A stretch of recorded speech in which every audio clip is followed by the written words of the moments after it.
If you're looking for a home mortgage, look no further than Premise Mortgage. The Premise process is simpler, faster, and more convenient than the competition because of their cutting-edge technology. Plus, Premise is an independent company, yet is backed by a bank. Therefore, they can offer all kinds of products for clients with various needs and deliver an awesome customer experience. Premise Mortgage is licensed in 43 states and counting. Contact Richie Love today at 704-607-1497. That's 704-607-1497.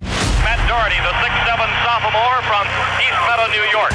Leadership is learned. A starter on Coach Dean Smith's legendary 1982 Tar Heels National Championship team with Michael Jordan. Jordan comes down with a rebound. Clears it away to Doherty. Doherty going in against Floyd. For the layup, it's good. Leadership is earned. Head coach at the University of North Carolina and the University of Notre Dame. You notice Matt Doherty, he is up working every second of this ball game. Leadership is taught. Public speaker, author, and executive coach.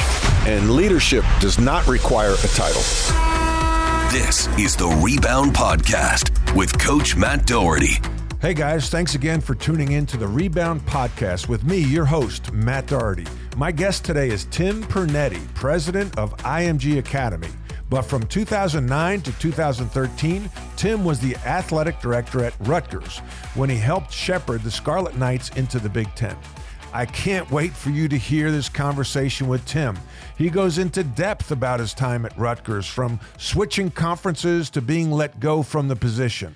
He also discusses some of his own personal philosophies, including trusting your gut and keeping your foot on the gas. It's been a wild ride in his world of sports leadership.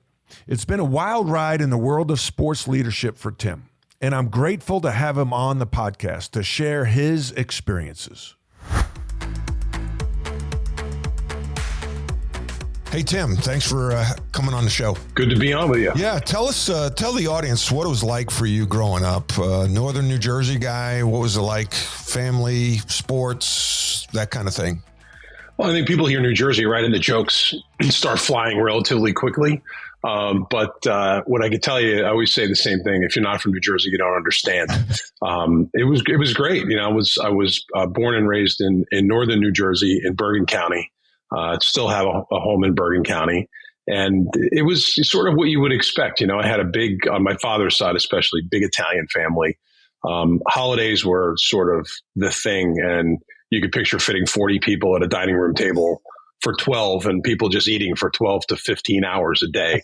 But, you know, great memories. I grew up in a great place. You know, my parents took great care of us. We lost my dad when I was young, before I went to high school, but high school was a really good experience for me. And naturally I was into sports. I got to play at a great high school program in North Jersey called Ramapo High School. Mm-hmm. And, you know, made a lot of friends and really found a groove athletically there that really was a springboard into my opportunity to play college football. But, you know, growing up in New Jersey is what you'd expect, right? It's like I said, we had the Italian thing going, and in the summer you used to go, they say down the shore. Like, people don't say go to the beach or go to the ocean. They say go down the shore in New Jersey. And it's a place where I still have a lot of family that's, you know, near and dear. And I think it's a place where I'll always be in some form or fashion. What was, I think about your dad, you know, as you answered the question and you know, two things came to mind: 40 people eating at a table of 12 for 12. That's probably where you learn some of your toughness, right? Elbowing, like, and your football, you learn how to be aggressive at the dinner table. What impact did your dad passing away before you started high school? That had to be tough. Yeah, it was hard. I've never had an opportunity to talk about, you know, growing up, and it's not a thought that immediately doesn't trigger in my mind, because it was such a significant event for all of us. So I think, like everybody else, like your childhood, like if you have an intact family and great parents, and you grow up in that environment, you don't expect anything bad to happen, especially I think to your dad. And most kids, I think, look at their dad as relatively an untouchable human being, an individual. And, my dad was sort of like a kid from the streets of Hoboken. He paid his way through college. He became a pharmacist, and he had a very successful business. He had 2 pharmacies in North Jersey.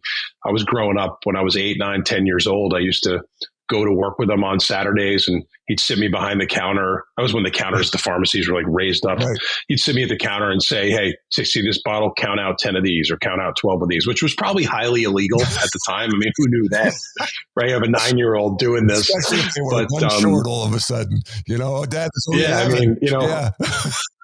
He used to say we never had any complaints, so we must have got it right. But what he really instilled in me was like those Saturdays, the drives in the car, spending time at the pharmacy, the drives home, were some of the moments in my life that I still actually remember the most. And what I remember he instilled in me then was the value of relationships, because he had a lot of customers that were older. They trusted the pharmacist. And when they would come in, I remember he would walk down and stand on the same level, and he would talk to them face to face. I remember him leaving Thanksgiving dinner once to go to the pharmacy to mix eye drops for one of his customers that needed it and driving it to the house. Mm-hmm. So he really helped me understand the value of relationships and how important it is, to be in relationships and be invested, and not only invested when you need something. So, when I was 11, repeat that. Yeah. That was subtle, but very impactful.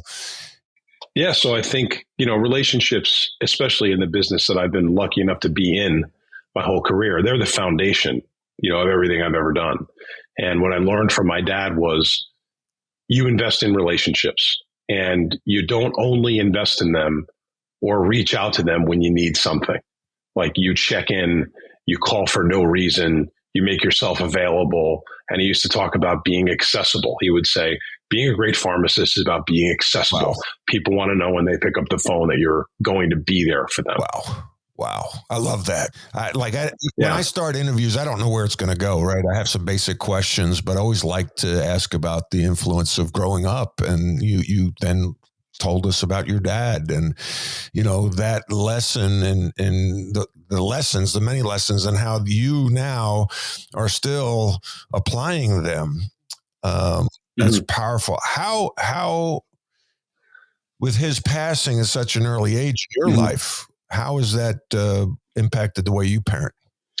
It was hard, because I have 2 brothers. I'm the middle of 3 boys. My older brother and I at the time were not as close as we are now, or we're, inseparable. My younger brother was 8 years old. And, I was sort of the type A in the house with personality. And I was always, either entertaining or maybe people laugh or whatever. But I saw it.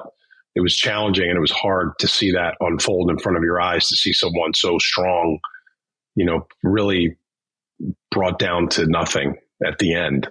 But it makes you grow up really, really fast, and my mother was in her late 30s when it happened. Like, it was challenging, but I sort of tried to step into the void and be there, for everybody as much as I could. As it relates to parenting my own kids, I've had a fun career in sports and entertainment that has taken me on plane trips and away from home more than I probably would do if I did it all over again. Mm-hmm. I think I traveled the most in my career when my middle son, Max, was in high school playing basketball, and I missed 1 game in 3 years. And when my older son, Connor, was playing football his senior year, I didn't miss a game. And when my daughter, Natalie, played lacrosse last year, I think I missed 1 game. And even right now, like, I'm at my house in New Jersey. I'll be back to IMG in Florida tomorrow after I go out to Pennsylvania tonight to watch my son play. So, I think the answer is it's sacrifice, right? You have to, when you're younger in your career, you're like afraid to take a day off, afraid to take vacation, like all of that stuff. And now it's just like, you just have to make conscious decisions, as nauseous as they may make you, because like, what's really more important? Yeah. On your deathbed, I say this, I don't think your athletic director will be there. I don't think the president of a school, but you want your wife and kids by your side saying good things and meaning it. Yeah. And listen, that's all you can ever really hope for. And by the way, like, I'm not a fool either. Like, I've had this conversation with my kids, and I've had it with my wife. Like, I am no picnic. I know that I am not the best at times. I know sometimes I will get all consumed by the work and by a variety of other things and get pissed off at sort of like things that really don't matter. Like, nobody's perfect, right? But they've stuck with me, and it's a great Like, this is my group. What's the thing that you'd get pissed off at that really don't matter, like a trigger? Sometimes it really has to do with, it always has to do with work. And I think that over a period of time, I got to be in leadership at a young age. Like when I took the job at Rutgers, I was 38. I was the youngest Division I athletic director in the country for a couple of years. And I really had to learn the hard way about leadership. But over time, what I've been able to do is try to make sure that people are very, very clear about what expectations are and very, very clear about what you're trying to do together. And then you cut them loose to go do their job. I think where I get triggered sometimes is when things happen that are self-inflicted. Mm-hmm. Like you can't prevent things from breaking. Things are going to go wrong. Like it's just a reality, especially in a thing like I'm doing now, which we'll talk about, is like you got 1,500 kids and you got kids at camp and you got 1,200 staff. It's a facility. Like things are going to go wrong. You just have to roll with it. When it's self-inflicted, that really just gets me fired up, because the things that you knowingly can manage and avoid are the things that you should get right 100% of the time. Mm-hmm. What does fired up look like for you? Maybe what does fired up look like for you now versus when you were 38-year-old AD at Rutgers? When I was 38 and had that job, same deal, like almost similar in that you have big scale suddenly, and things would go wrong all the time. And I was dealing with politics and all these other things, but I didn't accept that things could go wrong then. To me, it was like everything absolutely positively has to go right, which was a fool's paradise. And I think I learned the hard way, through a variety of experiences that I had there, Matt, some of which you and I have talked about, in our relationship.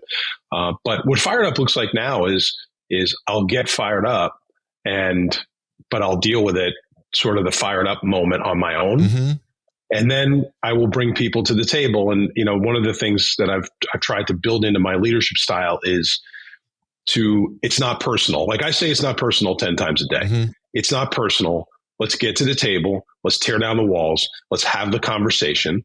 Let's disagree, but let's figure out when we walk out of the room how we know we can prevent from what had happened from happening again. Mm-hmm. So like, I don't go into room, don't picture me walking into a conference room with a bat on my shoulder. Like that's not what it looks like, but I deal with it in my own. And then we get with people and we say, okay, we know what went wrong. Let's not spend 1 second talking about who's to blame. Let's figure out how we're going to solve it. Mm-hmm. Yeah. Yeah, I had some visions of The Godfather when you're talking about bat over my shoulder. Yeah. You see, New Jersey, you're stereotyping. It's like, this is what happens. I'm trying not Sopranos, but anyway, yeah. So wow, it's one of the biggest things we talk about on this podcast is it's the Rebound podcast. So rebounding from setbacks, rebounding from adversity. And you went through a very difficult time, kind of like I went through. You went back to your alma mater. You tried to kind of save the day and lead the program, and you were doing great things. And all of a sudden you got maybe an axe in the back. Tell us about that moment. Tell us about those moments, or tell us about that time of being at Rutgers. And really, I mean, the trajectory was immense. All of a sudden you saw the red R up and down the East Coast. It meant something. Mm-hmm. And then things went south. Tell us a little bit about that experience. Yeah, well, listen, anybody that's ever worked at a high level in collegiate athletics, I think, could tell some version of that story, right? Like you have your version, I have my version. I have so many great friends and relationships throughout the college space that have their version, mm-hmm. Depending on where they've been. When I took that job, it was interesting. We had just done, just where you and I met, we had just done the CSTV, college sports cable network startup, and sold it. And it just kind of came out of the clear blue at me. And I knew enough about athletic directors from negotiating media rights contracts with them and having relationships to know that it wasn't really a job that I was interested in doing. But it was Rutgers. Mm-hmm. Went to school there, played football there, met my wife there, I really had a great experience there, period. So I think that's what drew me to it was my heartstrings pulled me to it. Once I got into the room, I knew I could do it. because I knew what their roadmap was going to look like. There was going to be a fork at some point, and if they didn't have the right tires on the car, the right gas in the car, the right, washer fluid in the windshield, they were going to take the wrong road. So, and that road was conference expansion, because every 4 to 7 years, as media contracts were coming up, things were changing. Coming out of the media space, I knew that I had the relationships and a strategy to get them out of the league that they were in, which, by the way, with the Big East was a great conference that served that place really, really well for a lot of reasons. But as far as the business was going in the future, I knew it wasn't going to be sustainable. So what I would say is the only thing I probably underestimated going in, there were a few things, but the biggest thing was the politics. Yeah. Politics on the campus, the politics with constituents, the politics with the politicians in New Jersey. There were a lot of people that had their hand in it. But, I was 10 years have gone by since we got Rutgers in the Big Ten. And Jim Delaney, the former commissioner, and I actually agreed to do an interview with the Star Ledger in New Jersey and talk about it. Geez. It was really fun to relive it. But what I'll tell you that I learned was that I was completely obsessed with the strategy, the plan, getting the whole thing done. And in the process, it, put a lot of strain on my life and my personal life. And it was a challenging time, but I really had a goal in mind of getting it accomplished. And when I did, I would say there were high highs and low lows. And that was the high of the whole thing. Tim, Rutgers, we this is the Rebound podcast. So we talk about dealing with adversity and setbacks, and you dealt with tremendous adversity. You started off great at Rutgers, 38 years old, great trajectory, and it was great until it wasn't. Tell us about that time. Well, it's great till it wasn't. Oh, the story of every administrator or coach, I think, that worked in college, everybody has a story. For me, I knew enough about athletic director jobs, Matt, from working on the media side of the business to know that I didn't want one. And then it was Rutgers. I think had it been any other school, I probably would not have pursued it. But, a place where I went to school, played football, had the opportunity to earn a scholarship, which at the time I needed to go to college, met my wife there. I got so much out of the experience. So I think my emotions drew me to it. But once I was in the room and interviewed, I knew that I could help them.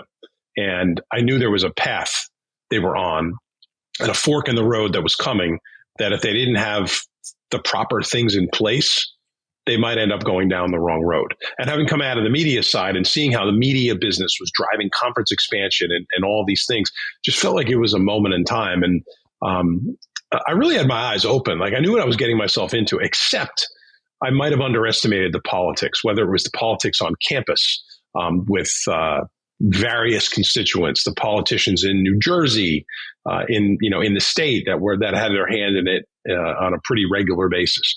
But what I would say is there were high highs and there were low lows. But to me, I felt like we got off to a great start. It was all about brand. To me, I knew the Big Ten was the destination, and the goal was to make sure we were telling our story publicly and, if best part, nationally every single day.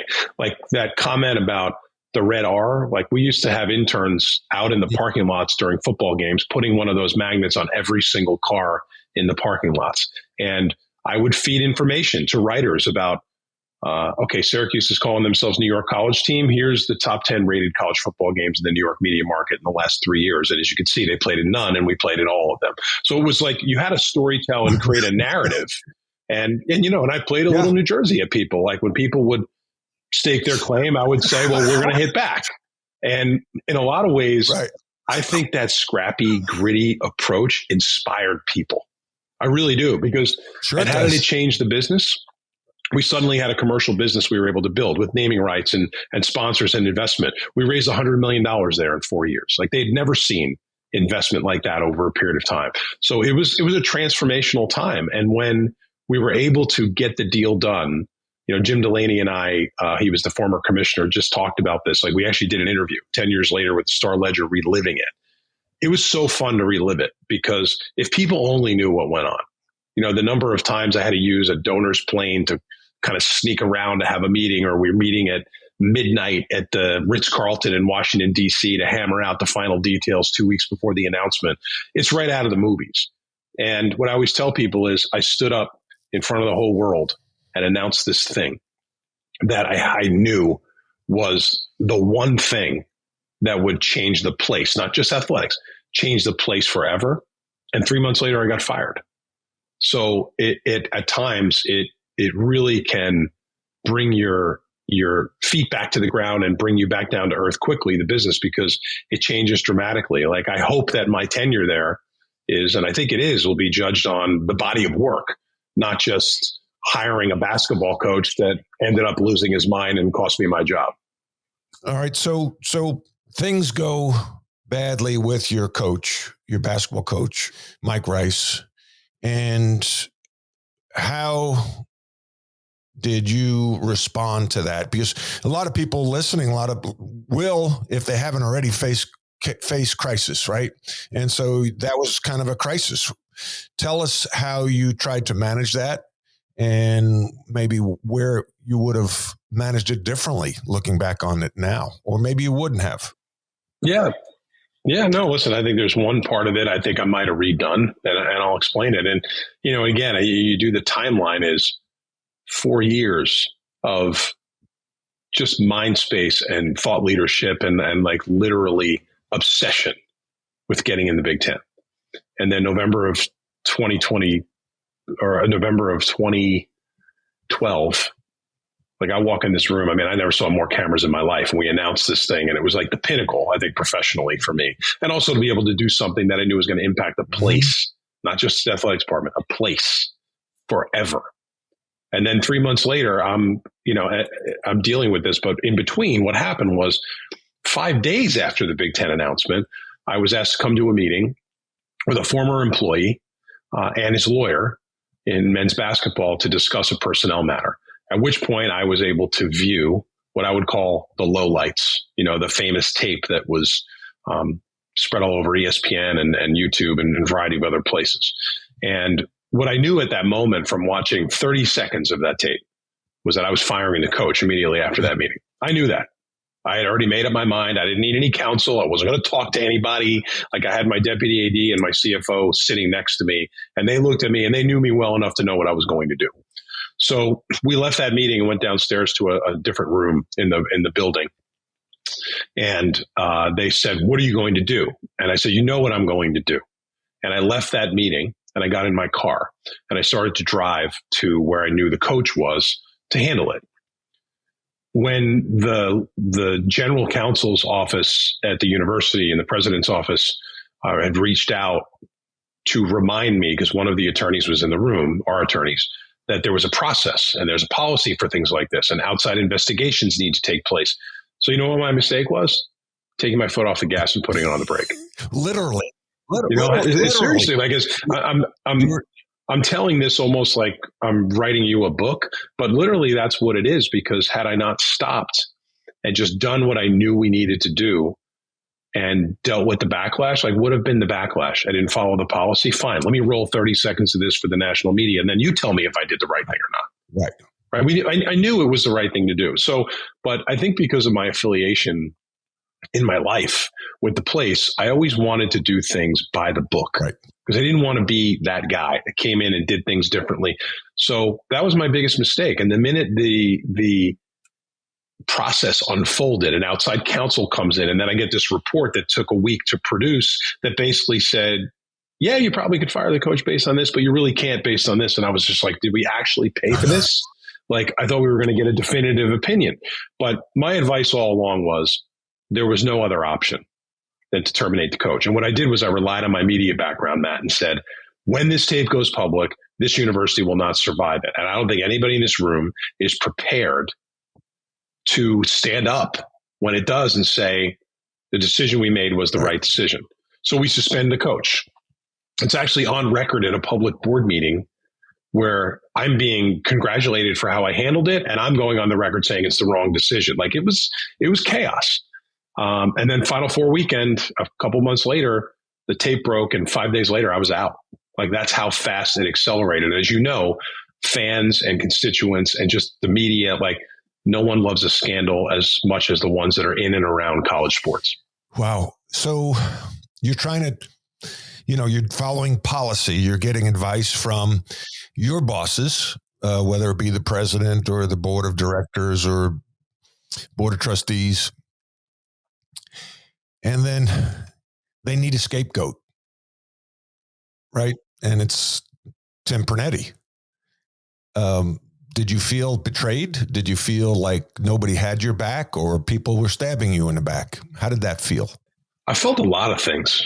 And, and I think the first time I really reflected on it in great depth was when I was able to retell the story about how the Big Ten came together, because that was obviously part of the story that happened in the aftermath. But I felt a lot of things. I felt confused, first and foremost, because I had been trotted around campus by the donors and the board and the president and the general counsel and a lot of other people as like the future of the university, because what I had been able to secure for the university, like we were 5 seconds away from being one of those schools that ended up in, a lesser non-group of our group of five conference. Like, so I was celebrated on the campus and I felt like I had a lot of credibility to get things done. And so I was confused, number one. Number two was, the president at the time, he was a new president. I don't think he was ever ready for the bright lights of athletics. And when this happened, shortly after we announced the Big Ten, I brought that tape to him in the aftermath to show it to him. And he just wanted the lawyers to deal with it. And as I look back on it now, like maybe he was smart enough to have plausible deniability, or maybe he didn't have a strategy. I have no idea. But what disappointed me the most was that I did feel like I was part of something bigger, and I didn't feel like people had my back. The donors that would call me at 5:00 on Friday night because they wanted 10 sideline passes for the game Saturday for their family, or wanted to fly on the charter, and I bent over backwards for people and really created community there. Not only did they not only were they not there when I picked up the phone, but they were actually working behind the scenes to move me on. And that was disappointing. It was very, very disappointing. Disappointing. I was in a Boosters, 2 of his 3 weddings. I was at two of his 3 weddings. I would get him on the plane. I would get him great seats to the ACC tournament. I lost my job. I've not talked to him since. He never. It's amazing. Really, it's amazing. And now, Matt, I want to say too, like there was a group that got behind me. Like I tell this all the time. Like there was a group of people that I had convinced to put a significant amount of money in play to support the program and build facilities, that took their money and went home for years, which I never felt like was the right thing to do. Like I appreciated the loyalty, but I used to remind them, like, you're not hurting the school, you're really just hurting kids. And, even like famous people, like one of my best relationships was with a guy named Steve Plofker, and his wife is Bobby Brown from Bobby Brown Makeup. They went in the New York Times and talked about it. Like I did have support, but the people that were in the room making the decision were thinking about their own survival and not necessarily thinking about the big picture. You touch on by the book. You said, you literally hit the brake and turned around as opposed to going to fire Mike Rice. Yeah. By the book. And maybe that's growing up. You grow up in Northern New Jersey. I grew up Irish Catholic, and you followed rules, you followed processes, you did what you were told, you did the right thing. And sometimes you, instead of asking for permission, you ask for forgiveness, and the results are better. Right. And that's that trusting your gut instinct, but also years of, as a kid, I got to do the right thing. I cheated on a test. I got to tell my mom, dealing with that guilt of going against authority. And if you did keep your foot on the gas, you might still be there. And so how do you, the couple of defining moments, talk about the press being at the end of your driveway, like the day after. Tell this is an awesome story. I love this story. Talk about this story. Yeah, listen, it wasn't just a day. They spent a week out there trying to get a glimpse, and it was like you finally get an idea of what it may be like is to be a real celebrity personality where people are just hanging out trying to get a picture. or trying to get you to say something. After 4 or 5 days just in the trenches, and I spent most of it in my attorney's office in Morristown, New Jersey, who I didn't know at the time ended up becoming one of my great friends to this day. I had to drive home. And when it was over and I signed the separation agreement, I walked to my car. I hadn't slept in days. I drove back to my house in Bergen County. I was angry. I was upset. I cried, a variety of things. And I had to park in a nearing neighborhood and sneak through the back of someone's yard to get through the back door of my house, because the front of my house and just one road in, one road out just had a media circus, TV trucks, police, there were reporters everywhere. So when I got home, I looked like crap. I felt terrible. I took a shower and I shaved and I put a button up on and I put a jacket on. And I remember, my wife saying, what are you doing? And I said, if I don't go out there and say something, they're never going to leave. Right. So I have to go do something, and I'd rather just do it, get it over with. So I went out the back door of my house, walked around the yard, and got down the stairs to the driveway. And there was this 50 yards between me and the press. And when they saw me come down the stairs, like rats, they all went to one spot at the end of the driveway. Cameras were up, mics were out. And I've told you this story, that 50-yard walk, the number of things that went through my mind that I could say, the number of people that I could call out, the things that I was displeased with that happened in the last 4 or 5 days, everything, like the New Jersey, you want to talk about that Italian kid from North Jersey? I was raised on Hard Knocks with my dad. That all came back in a moment. And I'm not going to lie. I've told people this all the time. Did I think about burning people when I got to the end of the driveway? You bet your ass I did. I thought about it. But when I got to the end, a few steps away, I thought to myself, this is the one opportunity that everybody that is following this in the world is going to have to see how I react. And I'm going to do what my dad taught me to do when I was a kid, which is I'm going to illustrate my character at this moment. Because it would have been, I always say, when you want to cut people that are going down with you, or people that are excusing themselves from responsibility, that feels good for about 30 seconds. But the long-term effect of it is bad on you, right? I'm thinking, all right, there's a CEO watching this right now. I go off the reservation. He's going to say, wow, I was kind of feeling bad for this guy. I was thinking about calling him I'm going to hire this guy. He's going to go on TV talking about me. Forget it. So when I got to the end of that 50-yard walk, I just looked the cameras in the eye and I was honest. I said, it's a sad day. I said, for a lot of people, including me and my family, I always tried to do what was best. And I always will wish that university the best. And I turned around and I walked away, and I never spoke to the media about it again. And as much as I wanted to say some other things about other people, instinct wins the day. Instinct gut wins the day. Wins the day. And, the instinct of you in your car when you hit the brakes and turned around with Mike Rice, and now your instincts here and you trusted him, and now you didn't have to answer to anybody at that moment because you were free in a weird way. You had to answer to your wife and kids, but ultimately to yourself on that 50-yard walk. And we already discussed this. I've got the naming rights to your book, The 50-Yard Walk. You do? Yeah, I got the one with the ATM. I got $20 for you if you want to trade it. So I think that's about all it's worth right now. So. When I got let go at North Carolina, very similar situation. And Kevin White, who at the time was the athletic director at Duke, ironically, but he was at Notre Dame. No, I think he was still at Notre Dame. And he called me, and I left Notre Dame. I left Kevin White to go to North Carolina. He's one of the first people to call me, and he said, Matt, take the high road. There's less traffic up there. And it's a great line. You did it. And as a result of you taking the high road, tell us what happened. Because at that point, the fear of what's next? Will I ever get a job again? You think the worst. So you're thinking some bad thoughts, right? Tell us about what you're thinking and then what happened in the next, 8 to 24 hours.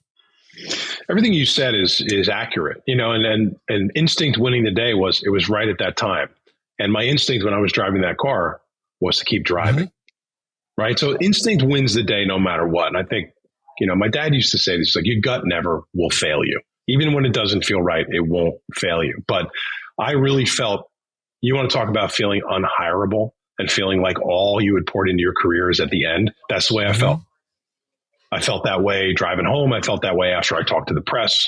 You turned the TV on and I kept seeing my stupid face on the television, like in a still shot on the upper left while they rolled this tape of this coach. Like, I couldn't get away from it.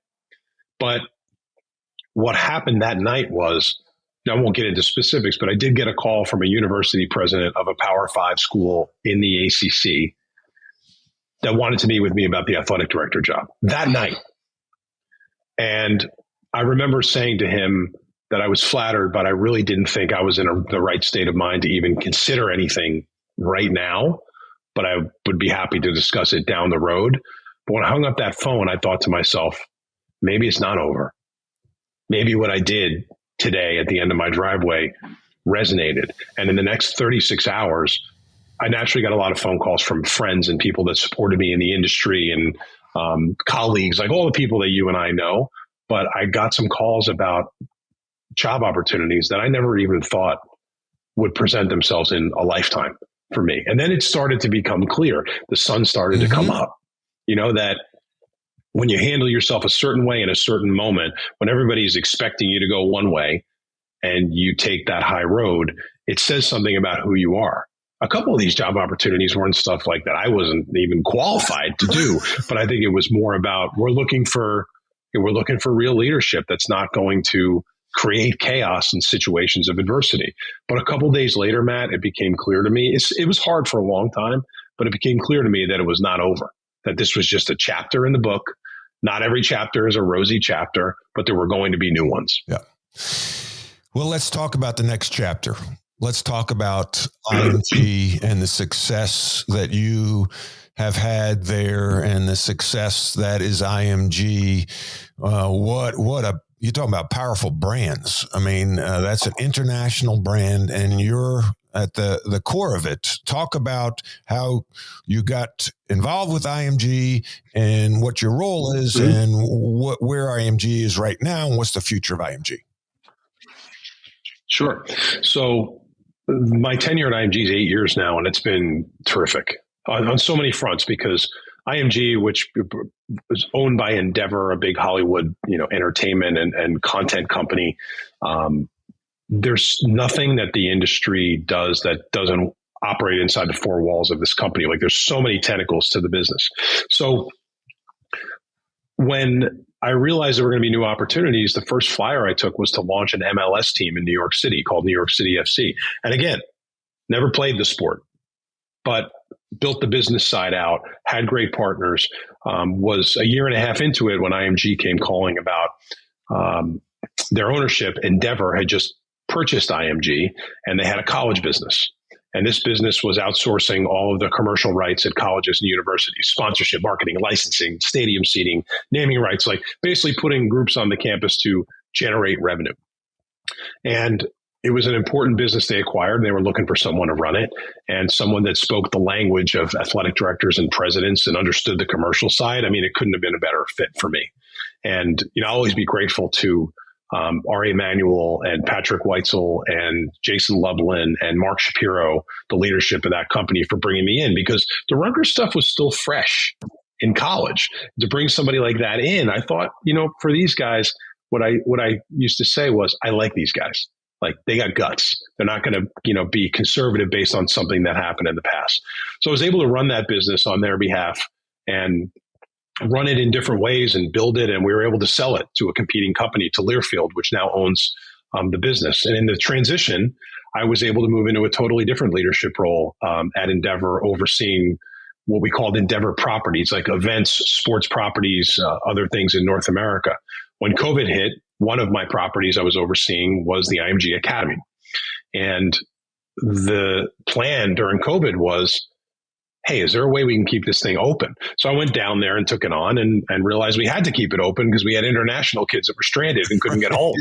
But, the academy, for people that don't know, it's it's a suite of connected products and performance led by the IMG Academy in Florida with 1,500 kids in the boarding school, 10,000 kids going to camp there in the summers and throughout the year. Pro training, performance training, like it's an intentional personal development environment. So when I went down there and figured out a way to keep it open, the first big deal I was able to be part of was I landed the WNBA during COVID to do their bubble season in Florida. And it created so much great visibility for our brand, especially given all the things that were going on in the world in social injustice. Like it was a real moment in time for women's sports that we were really lucky to be part of. But we were open for business. And since then, because we were able to stay functioning throughout COVID, we have accelerated our business over the past 3 years more than we expected. It was 1,000 students before COVID. It's 1,500. 4,000 kids going to camp. Now it's close to 10,000. And in the process, we launched new products, including IMG Plus, which is Matt Doherty lives in Dubai. He's a young basketball player. He signs up and does virtual training in mindset, confidence, and mental conditioning. We also acquired a recruiting company called NCSA. So now there's all these products connected in performance and in youth sports. What's the result of that? I mean, we never expected this to happen, but we sold IMG Academy to private equity from Endeavor about 8 months ago, and we're pinching ourselves because we put so much into this thing. It was such a validation of all the work that we had done. Our new ownership, EQT Private Equity, came in and purchased it for $1.25 billion. And what I could say about the future is we're putting our foot on the gas and accelerating growth. Like we feel there's so much more that can be done in sports and performance and sports education. And people ask me who our peers are. And I say, not to sound arrogant, but we're kind of one of one.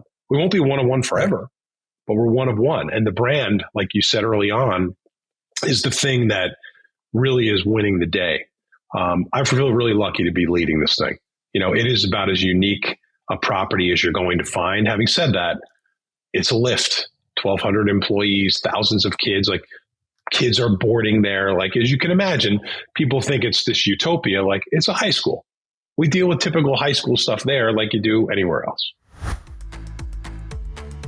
There are two kinds of entrepreneurs, those who run their businesses and those whose businesses run them. If you've lost control of your business, consider running on EOS, the Entrepreneurial Operating System. EOS is used by more than 190,000 companies worldwide to help simplify, clarify, and achieve their vision. My friend and colleague, Brandon Blell, is a professional EOS implementer. She can help. Schedule a meeting with her at eosworldwide.com/Brandon-Blell. That's BLELL, or connect with her on LinkedIn. If you are looking for a commercial roofer, you got to call Catamount Roofing first. They are experts in the commercial roofing space, serving North and South Carolina. The team at Catamount specialize in commercial, industrial, medical, and institutional roofing. They will care for your roofing investment every step of the way, from design and installation to maintenance throughout its life to ensure maximized watertight service. Solutions through perseverance. Catamount Roofing. They work to make your roof last longer. Get in touch today at catamountroofing.us. That's catamountroofing.us.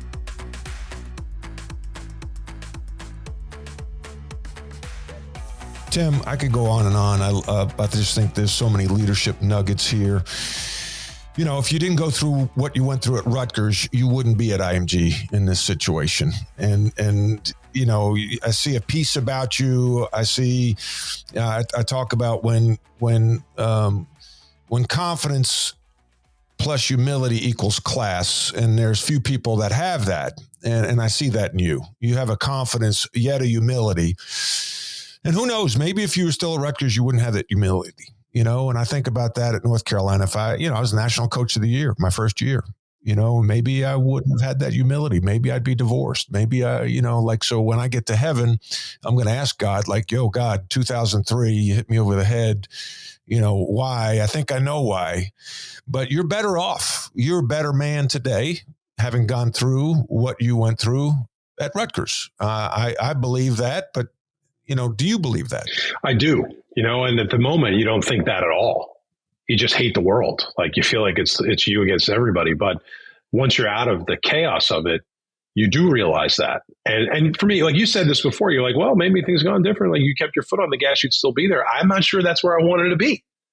Like at the time I did, but as I look at the trajectory and what's happened since, I've been really lucky, to have to go through something like that, but able to learn from it and also think about how it applies to other situations. Like I reflect on that all the time. I deal with crisis and tough situations on pretty much a daily basis in my current role. I think I'm battle tested now based on how that happened. And, Sure.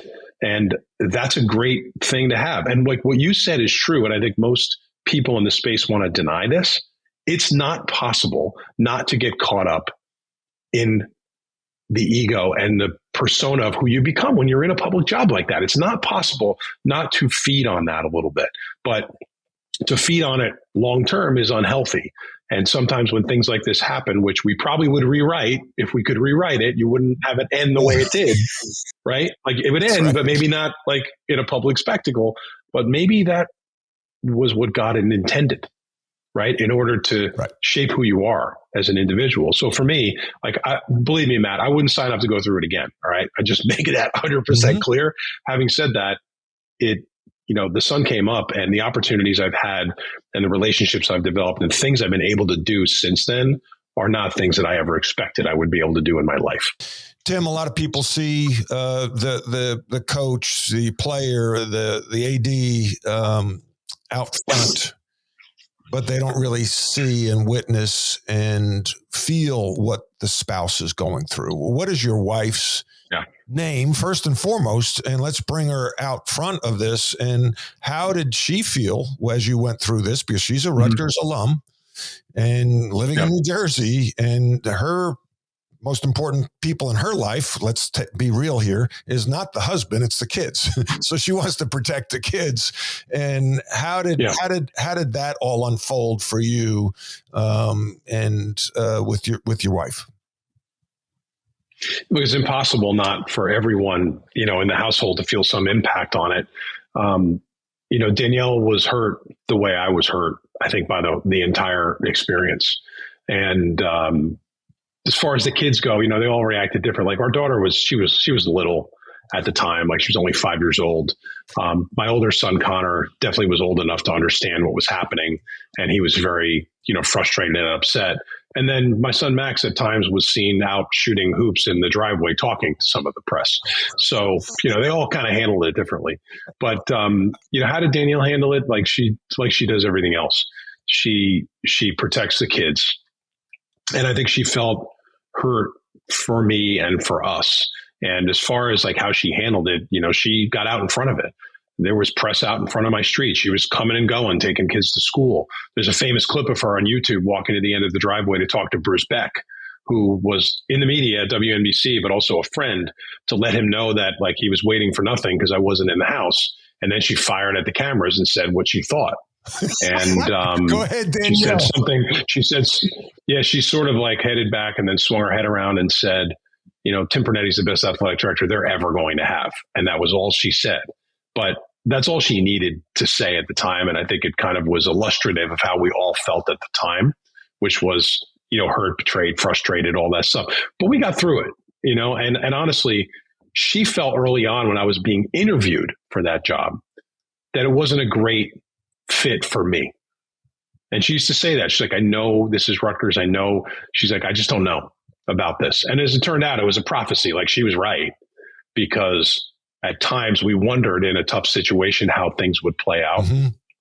But, we've been together, we got married when we were young. We've been together, going on 28 years now. She's just an incredible person. Yeah. Period. Because I've run around my whole life, Matt, on planes and traveling and being at big events. And a lot of times when the kids were younger, like I did that stuff on my own and wasn't even able to involve her in some of it. But as we've gotten older, I have, and it's been, more fun to do. But one thing I know about her is like, she has my back 1,000%. She always has. And that is part of, one of 1,000 things about her that is great. Yeah. That's I appreciate that. That's awesome. And I think we need to recognize our spouses because I could say the same about my wife, Kelly. Tim, two things. What do you want to be remembered for? What do you want? And I know you're a humble guy, so you probably, I don't care, but we all do care. And like, what do you want people to say about you? What do you want to be remembered for when your time is gone? That's a great question. I don't think I've ever been asked that. There's a couple of things, but one of them I actually just said, I feel lucky to have been in leadership in a lot of different things. And the thing I'm doing now is a real people intensive leadership role. And in leadership, people need to know that you care about them, and it can't be fake. You can't pretend to be someone that cares. You have to care. And what does that mean? You have to involve yourself in their lives. You have to ask questions. You have to ask where they want to get in their career and actually help them, even if that includes them leaving your current organization. But what I think I want to be remembered for the most, and I think if you asked people in any of the roles I've had to say one thing, they would say, that guy had my back. Wow. He had my back. I know he had my back. He held me accountable, but he had my back. And in leadership, a lot of leaders will sidestep the difficult situations. And if they say they know you have their back, it's because you take the punch. Mm-hmm. Things are not always going to go right. Good leadership takes the punch so everybody else can move forward. That's definitely one. And the other one is just that I wore it on my sleeve. I've never been in a role where I wasn't openly and outwardly passionate and emotional about it. And I think a lot of leadership is reserved and you can't show emotion because you're in charge. I actually think showing emotion is a great trait of leadership because it shows how much you care, which inspires other people to care and get in the boat with you. Mm-hmm. And this, when you and I first met and I gave you your first TV job, I remember telling you about this little network that not a lot of people were watching, but we were so passionate about what it could be. And I think I hooked you too. Yes, of course. Right? Because you have to create buy-in. Otherwise, people are going to see it as a job and not an opportunity. Well, I think that I always say this, the three main focuses of areas to focus on as a leader are: one, you got to cast a vision; two, you got to drive the culture; and three, you engage in large business transactions. And you just talked about casting a vision because that excites people. And energy is probably the most valuable resource that you can cultivate in an organization, because without energy, you're not going to move forward at a rate, and you're not going to overcome obstacles. With the book, Jack Welch, Straight from the Gut, talks about the four things he looks for in a lead in his employees are the 4 E's: energy, energize, execute with an edge. Do you bring energy to the workplace? Can you energize others? Can you execute? Close. Can you close a sale? And then can you do it with an edge? Because sometimes you have to throw an elbow like you did with Syracuse football when they claimed to be, New York's football program, but yet they weren't in the same TV markets that you were. Yeah. Lastly. That's all accurate, Matt. And you know what? I tend to oversimplify, right? Because I'm from New Jersey and I went to a state school, so I'm not that smart.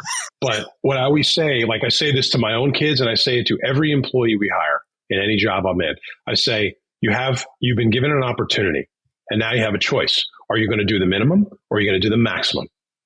Because if you do the maximum, which includes doing things outside what your job says you should do, you'll be great. And by the way, that group of people is this big. This group of people is that big. That's right. Lastly, what question should I have asked that I didn't? I mean, I'm surprised that, as a middle child, that you didn't ask how much trouble I got in growing up, and what the consequences were of that. Because, Tim, you know me better than a lot of people. I got one question for you. What was it like as a middle child? How much trouble did you get into, and what was that like? I'm surprised my mother still talks to me. That's all I'll say. Okay. Because it was pretty much a daily occurrence. But again, you talk about opportunities.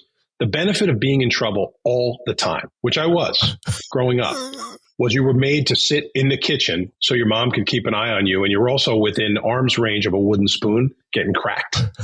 But the silver lining was I learned how to cook. I got screamed and yelled at in the kitchen, but I learned how to make the meatballs, and I learned how to make Sunday dinner. And what's ironic is, like, cooking is one of the things I actually love to do more than anything. Sometimes I'll see a wooden spoon and I'll have like a little traumatic moment. But, otherwise, like I said, I'm surprised my mother still talks to me, given the stuff I put her through as a middle child. I always love being with you. You have that emotion, that energy that's attractive. Thank you for being on this show. I'm grateful to call you a friend. You're the best, man. I think back to when we first met and how it all started, but the fact that 20 years later we're still doing this, really, it says a lot about the relationship. So thanks for the opportunity. Amen, brother. Leadership is a learned behavior. You're a leader whether you're a parent, a coach, a business owner, or a friend. We all lead in some way, shape, or form. Thanks for listening. I welcome any and all feedback. You can reach me at dohertycoaching.com. At Action Plus Ideas, your brand is our purpose. Elevating brands through premium merchandise and apparel is our expertise. With a legacy spanning over 30 years in Charlotte, we take pride in serving our community and beyond. With exceptional service, top-tier products, and always on-time delivery, we create lasting client relationships. As a prominent promotional products distributor, we offer competitive pricing, superior decoration, and inventive marketing solutions to make your brand stand out from the crowd. Contact Action Plus Ideas for more information at actionplusideas.com.